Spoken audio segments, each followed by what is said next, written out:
next up, let's bring to the stage Adrien. So I have a question for you. Oh, you did the background slide, so it's all good to go. Always a lovely thing. What is your definition of sustainable? My definition of sustainable. Well, I'm going to talk about it. So, do you want a spoiler? Or Oh, okay then. Well, then I I'll could. let you take it away, Adrien, or Adrien. How do I pronounce it best? Oh, well, it's fine. Either way, it's fine. Introduce Thank you. yourself. We'll let you introduce yourself, and we'll talk more about that on the flip side. Thank you. All right, thank you. So yeah, I'm Adrien. Thanks for having me here, and thank you for the terrific organization. I'm going to answer your question. I'm sorry if I don't answer it right away, but it's gonna come. So yeah, today I want to talk about designing sustainable APIs, and we are going to see what it means really, because the definition of sustainability, you're going to see that sometimes people just take on one aspect of it, and today I want to have like a 360 view of it. So let's begin. A quick bio on me. So just to understand where my speech is coming from, right? I'm first and foremost a husband and father. I'm a green IT and API enthusiast, of course, and I'm an architecture consultant. That's my job. That's my daily job.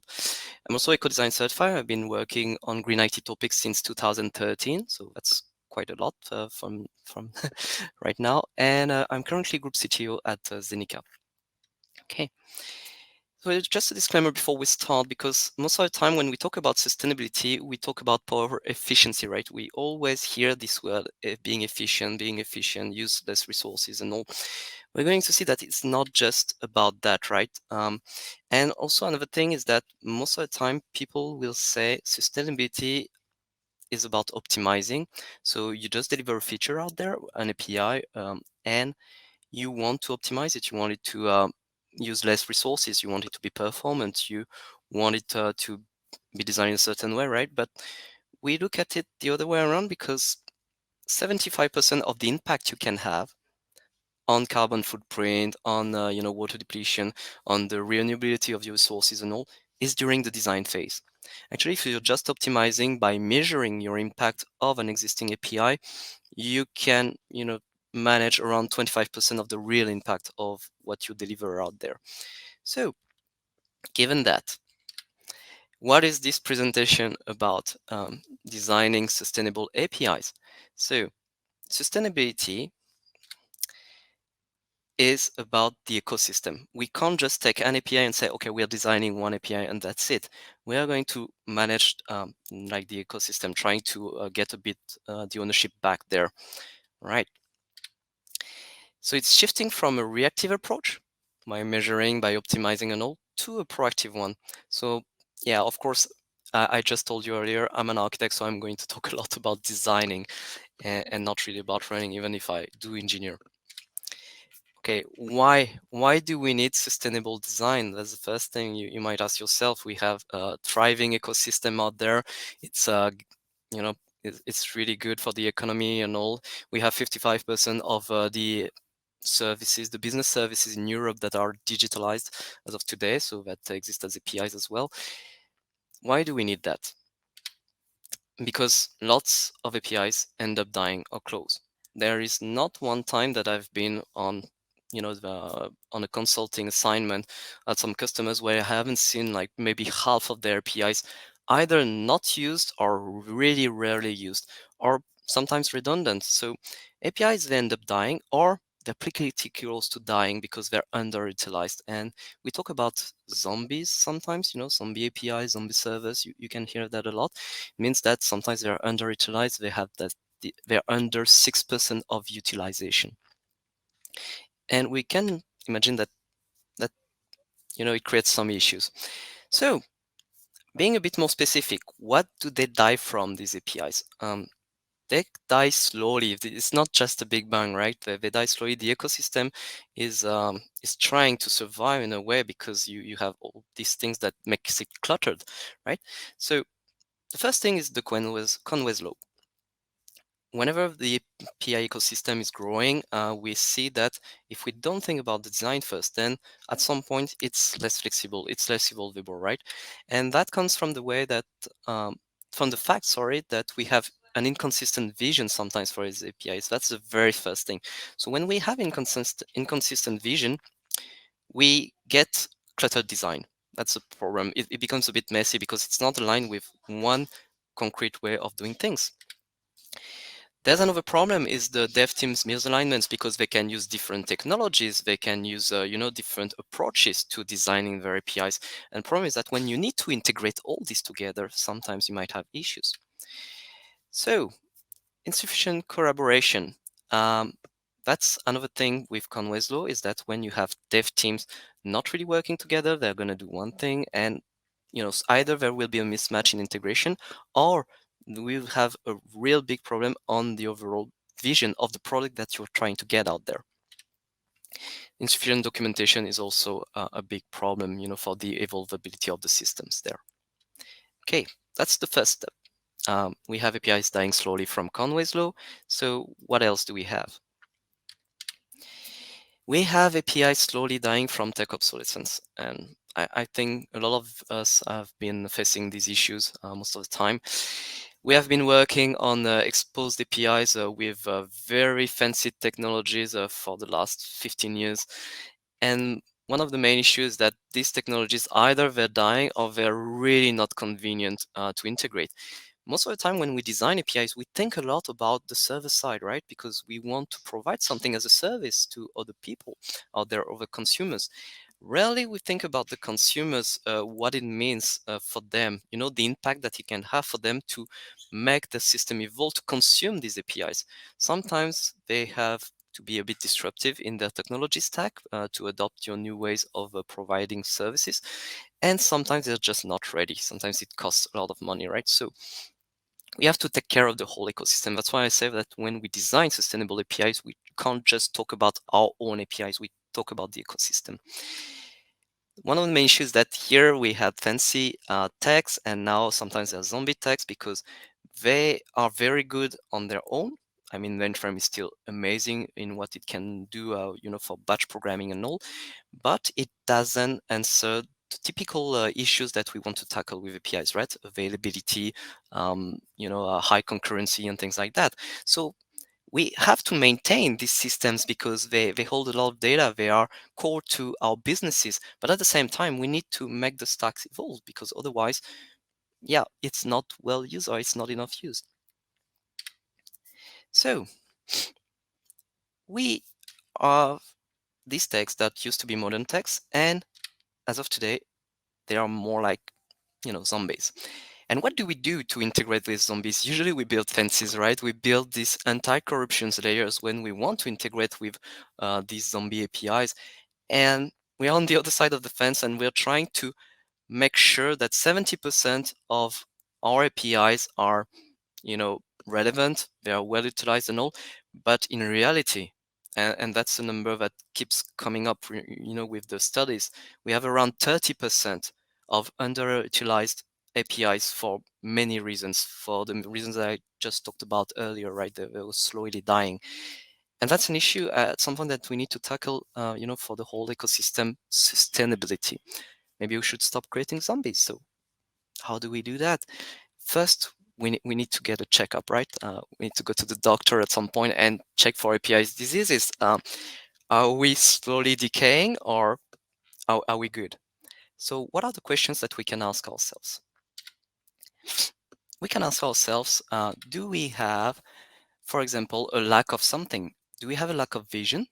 So a lack of coherence across our product that we deliver out there. Is there a lack of cohesion for the ecosystem as well? What do we propose there? Is it disruptive for the way that the consumers are going to, query our APIs, or is it well standardized, right? Maybe we have also a lack of records. Records mean what are the intents behind the APIs? Maybe we have not documented well, and the problem when we don't really provide, the meaning of our APIs, how it should be used, what's their place in the ecosystem, we have a lack of value delivery, right? It's declining there. So it affects it. Another thing that we can ask ourselves is, do we have a hard tech dependency? Do we have hard APIs coupling or a non-standard protocol? I used to work on a lot on LCDS like maybe 14 years ago, something like that. And today it's not even used anymore, and we have a lack of renewability for our services. Maybe we should focus also on this. Another thing that we need to ask ourselves is, do we have underutilized anything, underused maybe interfaces? So that is very easy manageable and measurable, right? Do we use our interfaces? Do we use our servers? So we can have agents there checking that, or do we use even our services, our functions? Not just the interfaces accessing those functions, but are these functions really, valuable in our ecosystem? And that will affect mainly the cost efficiency. The problem is that when you start having one of these diseases, um, it's not a big bang, as I said earlier, but you are starting to decay slowly. Right? The ecosystem is decaying a bit, and that's not what we want. We have an amazing, ecosystem as of today that is thriving, that is growing, and all. So we don't want it to start decaying. I just want to take a minute, right, to pause, because these are very negative messages that I sent for the first part of this presentation. So I apologize for that. It's just that, yeah, I want to take a breath. Okay, so let's start again now.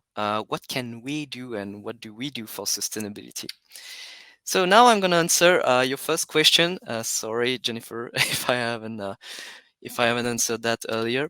Sustainability, the definition is, it's the one that is shared by most professionals in either green IT or digital responsibility domain. And sustainability is defined by the balance between three things: the social impact that you can have, the business impact that it can have, and the last one, the one that makes a lot of people talk about sustainability, is the environmental impact. When you watch a lot of different presentations on sustainability, most of the focus will be on the environmental impact, because that's the one that is pretty new, in the mindset of all the decision makers, all the designers. But actually, if you don't focus on the balance, you might have an issue on sustainability itself. If you think about the environmental impact only on the business impact, you'll have something that is viable on paper, but that's not really providing value, so people will not adopt it and they will not support it. If you have a good environmental impact and a good social impact, but you have not focused on the business itself, you have a livable solution. I mean, everyone can live with that, but it's very costly. So that's the definition of sustainability: is balance. It's not just focusing on environment and all on the footprint of these things, but it's really the balance. We want to find balance for the ecosystem. So how does this reflect on API engineering? So if we look at what we are used to talking about, API engineering, we want to have the value delivery quite high, and we want it to be cost efficient. So if we have these two and we don't consider the planet, we don't consider the resources renewability in terms of hardware and all, it can be quite draining, for the resources, for what we can continue doing in this ecosystem. But it's still fair. I mean, it's fair because the business is providing a good service for people that is valued. If we add the concept of resources renewability in terms of hardware being, well, putting less strains on the overall, ecosystem, on the rare metals, on all these things that we need to use to create hardware, also water, also abiotic resources, things that are not really renewable. If we put less strains on that, and if we make sure that there is a balance, then we can define other solutions, right? We can have useless APIs but still viable, but we can also have costly APIs that are available, and what we want is sustainable APIs. So we want a balance between the value delivery, the cost efficiency, and the resources renewability. When I say resources, I'm talking about people, hardware, a lot of different things. Of course, maybe the term is not that good, but the APIs, they live in a bigger ecosystem that we need to take into account. And you're going to ask me, okay, this is fun and all, you're talking about sustainability, but how is it really helping us? Because as API engineers, most of the time we also want to talk about the flexibility of the design, the evolvability, the performance. because we want to manage that at scale, right? It's a growing economy, so how do we make this grow? Is it really helping us sustainability?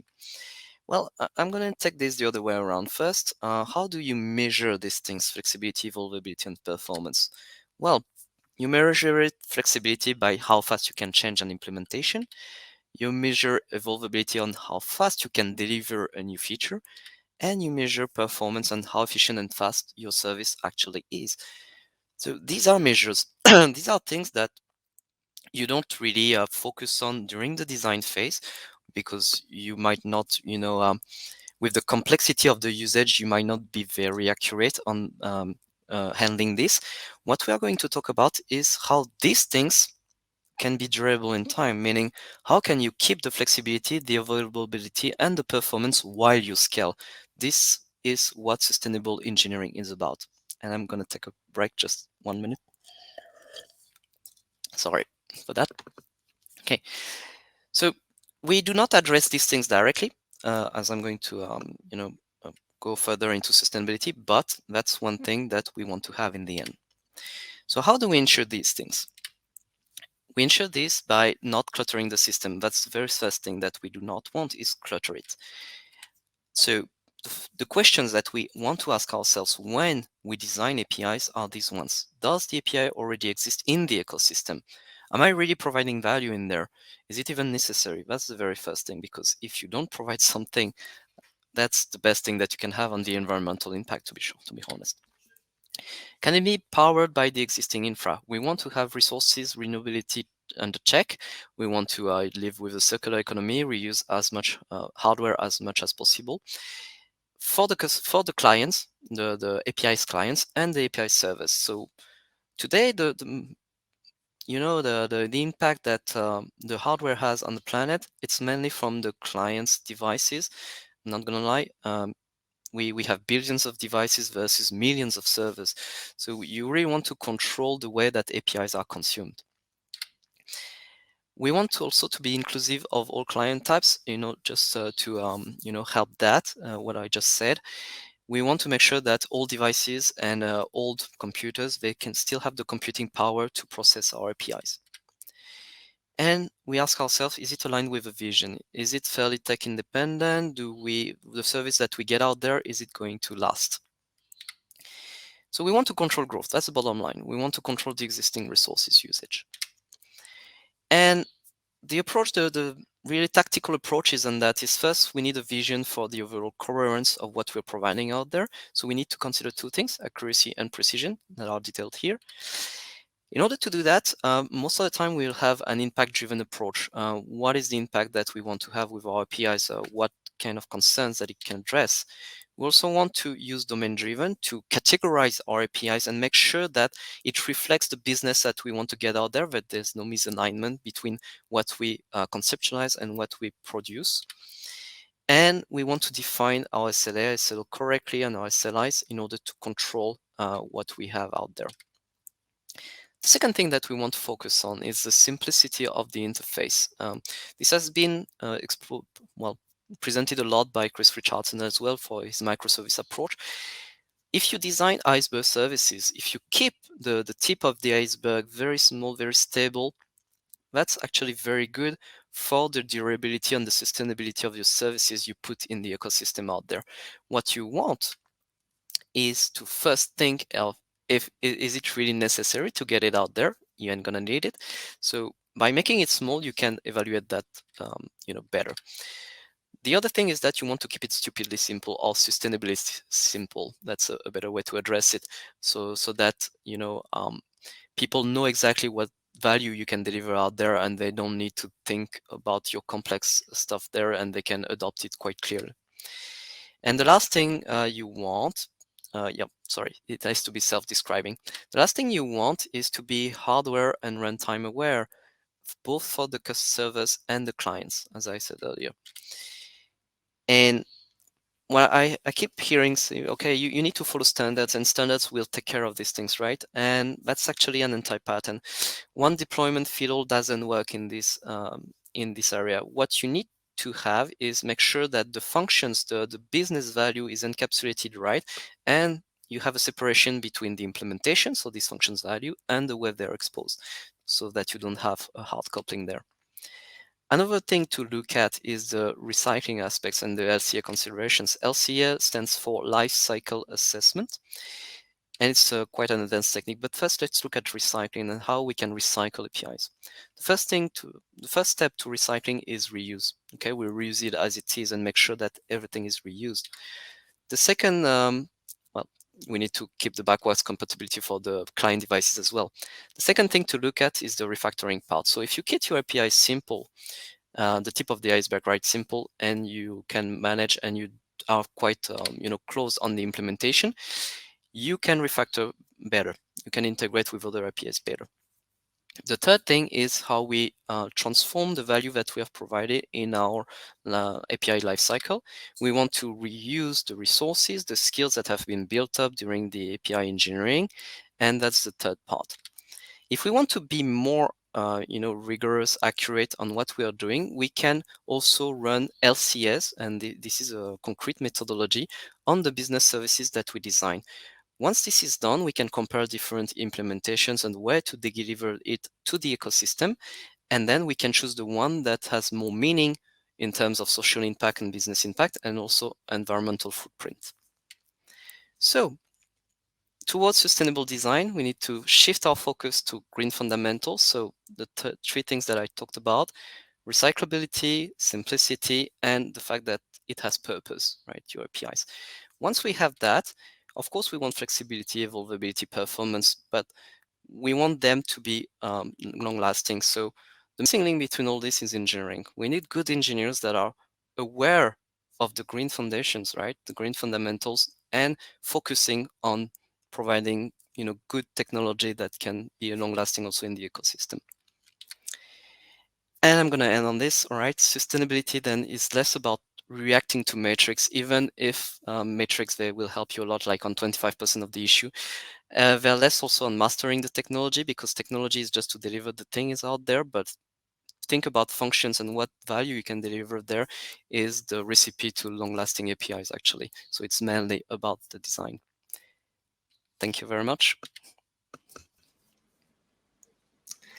Thank you so very much, Adrien. We've definitely have a great chat going on over here, so I'm going to read straight from that first. One said that they still see zombie RMI and XML here and there. And when I asked if they have strategy to change it, they talked about ice cream swipes, which they said replacing old parts of the system by small chunks. Is that an action you agree with, or a technique you agree with? It can work. Most of the time, I've seen that the technique that has more impact, however, is the anti-corruption layer that I've been talking about. The problem is that it's overused these days, and it's a temporary solution, an anti-corruption layer, meaning creating sustainable design on the side of things that are a bit more zombie-like. We need to have strategies to take care of the legacy applications and the legacy APIs, and just the ice cream aspect and all. The iterative one can be good for the mind, because we can tell ourselves, okay, we are making this better step by step. But actually, most of the time, we don't put the budget in, because there's not a big change in the mindset of how we should be handling these systems. So I've seen that the best way to address this is to refactor the legacy applications as well, and or redetermine the purpose in the ecosystem. That's also So what he's describing is a Band-Aid or plaster, and then you just got to fix it, even though ice cream just sounds like a very positive thing to do. Yeah, it is poorly positive. named. It's a poorly named thing. For sure. Benjamin asked, I am sure we all deal with some non-sustainable APIs. These APIs may actually be consumed by our customers.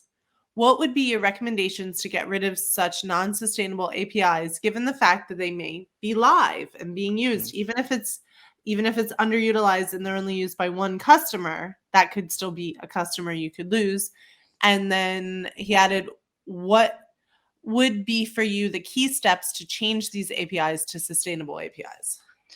Okay, if it's used, if you still have what we talked earlier about the value delivery and all, we we think of underutilized or zombie APIs when they're not used at all.